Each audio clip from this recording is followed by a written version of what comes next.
so much. So my talk today is really trying to work through some of the challenges associated with evaluating laws at the municipal level using a case study of harm reduction laws. So what really drives a lot of my work is trying to address one of the leading public health problems in the United States, which is deaths from opioid overdoses.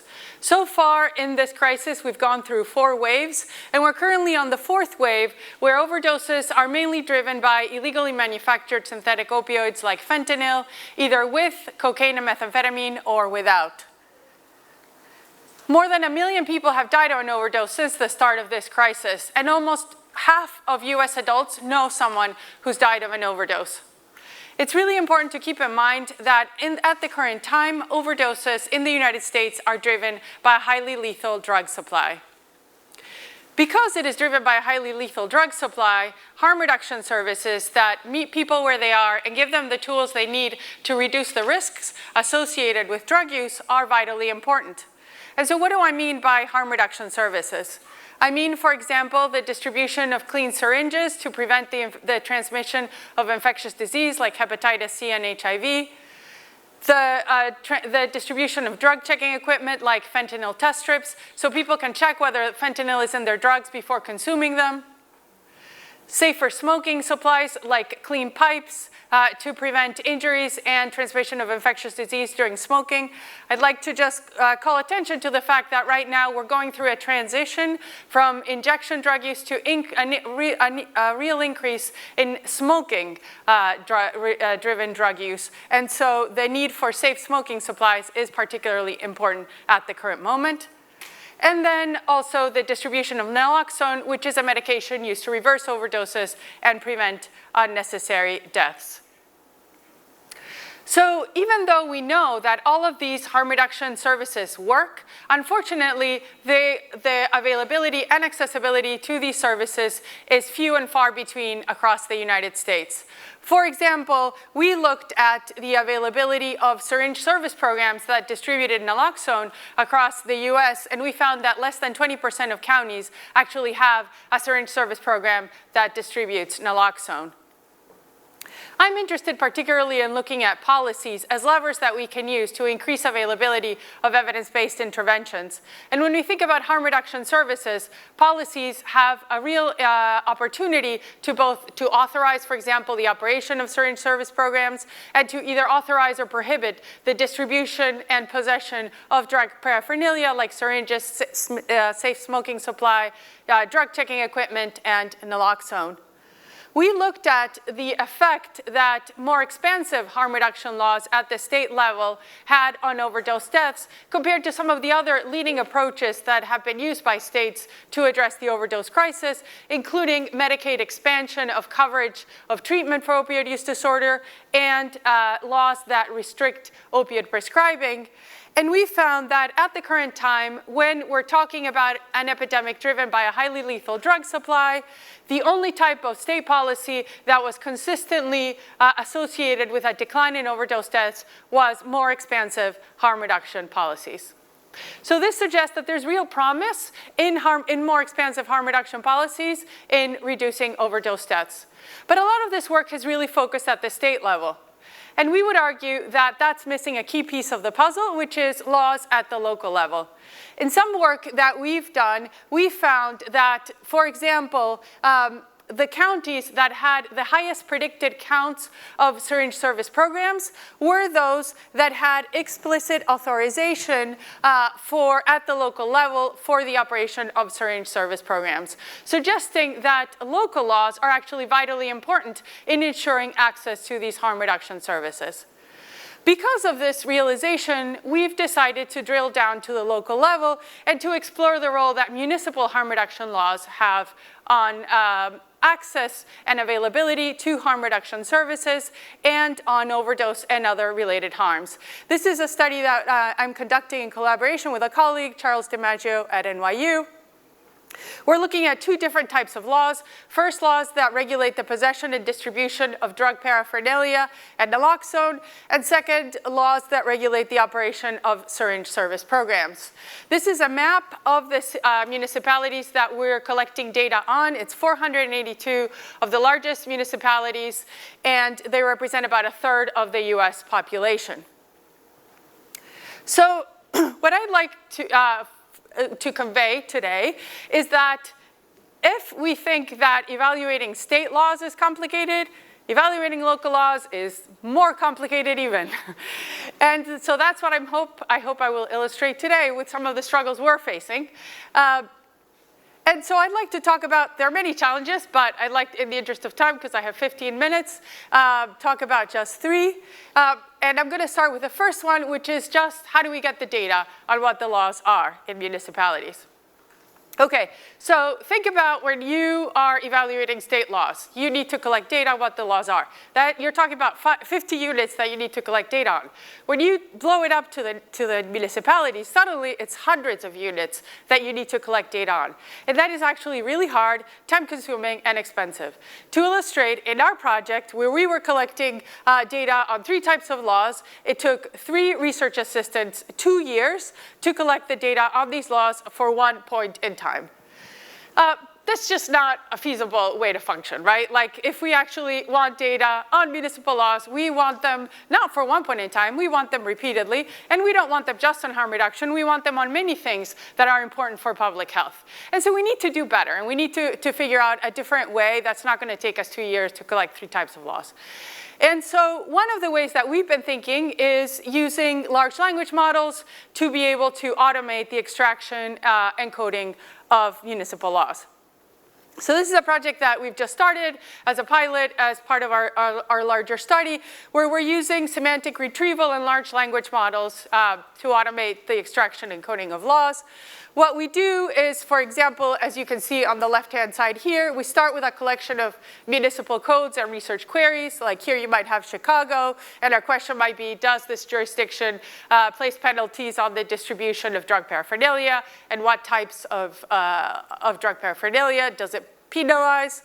And so we start with that, and then we use semantic retrieval to identify the source documents that are to identify the source documents and then identify the potentially relevant sections to extract legal code from to answer our research queries. And this will then provide information for the language model context.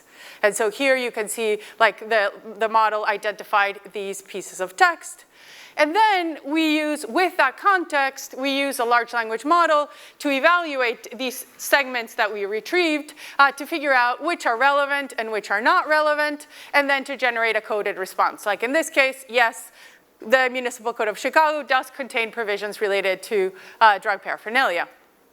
And then also, the model can provide us with citations, with excerpts of the retrieved segments, and with a rationale for the validation, so that then we can compare how the model performed to actual human-coded data.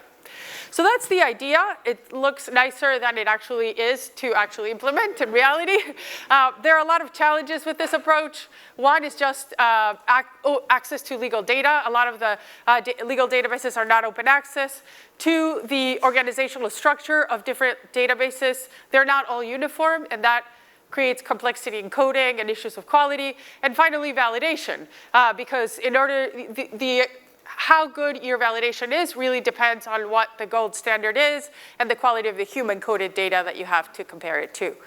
At the same time, I think that this kind of approach could be really promising in terms of efficiencies for cost, human resources, and time, could really speed up the rate at which we can actually collect time series of data in municipalities and even in states. So I find this to be an exciting way forward to address the problem of data collection. Okay, so then you have the data. But then the second problem is you have the data, what do you do with it to actually measure what's going on in terms of the laws at the municipal level? And so here the problem is it's way more complex than the states, because the states you just measure what's going on at what the law is at the state level. But with municipalities, actually, you can't just look at what the law is in the municipality, because the status of the municipal law directly depends on how much control the state actually gives to the municipality. So what do I mean by that? Let me illustrate this with a case study. This is a map showing you the extent to which states give local jurisdictions control to local jurisdictions on the authorization of syringe service programs. And so we have some jurisdictions in blue where local jurisdiction is required in order to approve the operation of syringe service programs, or SSPs. Then we have the greens, where local approval is required both to operate and to terminate SSPs. We have the red, where there's no local control for SSPs, and then we have the gray, where there's just no law. Okay, so imagine you wanted to figure out, well, what's the effect of the local authorization of a syringe service program in Louisiana? So you would have to figure out what your comparison group was. And you wanted to compare it to a place that locally banned the operation of SSPs. So you could not choose Montana as your comparison group, because in Montana there is no way for a local municipality to ban an SSP, because there's no local control over the regulation of SSPs. It's all defined by the state. And so what does that mean? It means that to characterize the local law and to choose the appropriate comparison group, you need to consider the state law, the state control over the local law, and the local law. So how have we done this? So what we've done is, instead of just looking at the municipal law, we've created buckets. For each of the laws that we're looking at, we've created buckets that reflect combinations of what the law is at the state level and at the local level. This is just one example. This summarizes the buckets for laws regulating the syringe possession. And so we've created 9 buckets across all of the 482 municipalities, ranging from the most restrictive cases in the purple, where syringe possession is prohibited by state law with no exceptions, ranging to lighter, where perhaps the state prohibits it but the municipality allows it, to the deepest green, where possession is not prohibited by state or municipal ordinance. So this is one way to create these combinations that actually reflect the state law, state control over the local law, and the local law. We've now done this for laws regulating syringe, fentanyl test strip, smoking supplies, possession, and distribution. Just to give you a little taste, these are maps showing you the level of restriction that municipalities have placed on syringe possession and distribution. Green, much more expansive. Purple, much more restrictive. Fentanyl test strip possession and distribution, and pipes possession and distribution. I'm not going to get into this, but just suffice it to say that more than half of municipalities across the country have very expansive laws allowing access to syringes and fentanyl test strips, which is great. However, as you'll note in the right-hand side, you see much more purple in the right-hand side when it comes to smoking pipes. So with smoking pipes, possession and distribution, most of the municipalities have actually enacted the most restrictive kinds of laws. And this is a particular issue because, as I said before, we're seeing a transition towards more smoking. And so the need for safe smoking supplies is ever more important. Okay, so you've gotten data on the laws, you've characterized the laws, and then you need to figure out what the effect of these laws is. And so here we come up to issues of confounding. And there are 2 issues of confounding that we are dealing with. One is co-occurring laws, because it turns out that the states and municipalities will adopt multiple laws to deal with the same problem of overdose. In fact, one review found that 90% of variation across jurisdictions and time was actually explained by co-occurring laws, so we need to address that. And then second is time-dependent confounding, because laws are enacted in response to the overdose problem, and overdose is also our outcome of interest. So what are we doing about this? First, in terms of the co-occurring laws, what we're doing is using what are called correlation heat maps developed by my colleague, Dr. Ellicott Mathey, where we actually just look at the correlation. And this is one example of laws authorizing sewage service programs. We're looking at the correlation of these laws with other relevant laws, and then identifying whether we actually have enough common support to be able to estimate the individual effect of that law independent of other laws. In cases where there's too much correlation, two of the ways that we're thinking of addressing it are, first, redefining the exposure to conceptualize law clusters rather than individual laws, or using something which we're increasingly using, which is called the modified treatment policy estimate, where we're comparing the counterfactual outcome had the enactment of the law been delayed by a certain amount versus what was observed. The second issue that really pervades everything that we're doing is time-dependent confounding. And there's been a lot of development in this area recently with innovations and difference approaches. What we're using is G methods with Bayesian hierarchical models to account for time-dependent confounding when we have multiple measures of the laws and outcomes. Here, what we've done is both created a regression model for our outcome and a regression model for the key confounders that lead to this exposure confounder feedback. And I'd be happy to talk more about it in Q&A. We're using a Bayesian framework to address two key issues that are specific to local laws. One, low counts of the outcome, and two, spatial dependencies in the exposure. Just to tie it all together, what we've seen is that state and local laws facilitate and constrain access to life-saving harm reduction services. So we need to figure out which laws work and are effective in terms of increasing access and reducing overdose and related harms.